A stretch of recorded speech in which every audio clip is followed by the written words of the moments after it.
Well, hello everybody. It's good seeing you again. You're out rail fan with John. We're here in Klamath, sitting in between trains. I've been sitting in between trains for quite a while.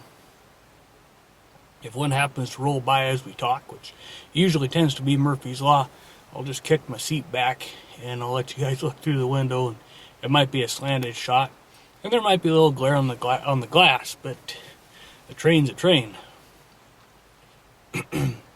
Anyhow. I figured I want to take a second here to talk about. Excuse me. I was coming back from Vancouver earlier this week, and I was driving down. Actually, I was driving up I-5. I was heading north, and I was heading through the area of Woodland, and I spotted a driver. And I made sure to give him plenty of distance because he was drifting from one side of the freeway to the other, going back and forth and back and forth. And I could tell he was having some sort of problems. I don't know what the problems were exactly, but I knew that he was, he was having troubles. So, kept driving along, and no more than about a mile or two down the road, I watched him veer off to the shoulder, and he piled into the back of a semi at a pretty high rate of speed.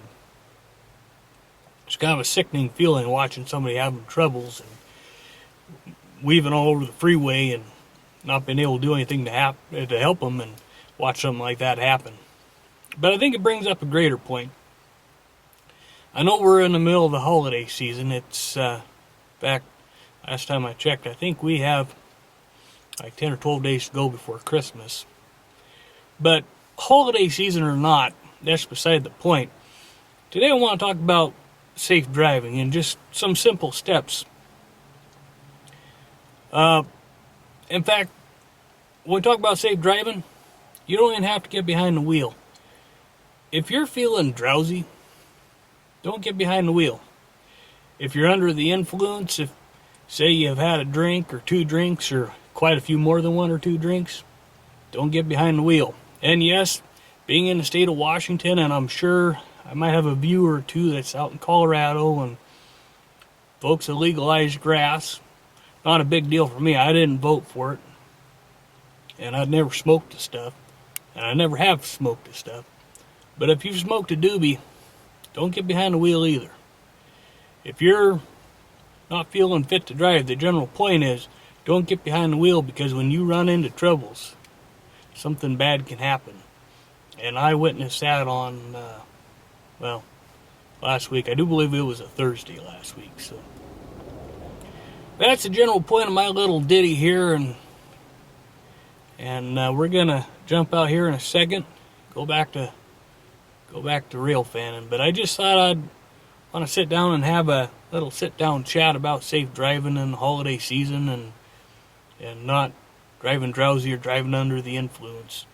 A lot of that stuff just seems to me to be common sense, but oftentimes folks don't pay attention to that. So, once again, thanks for watching, and we're going to head back to the rails. Well, gang, we've got no time to set up the tripod. We're going to shoot freehand off the trunk of my car. Hold on. Here we go. Camera's not even light balanced.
for watching.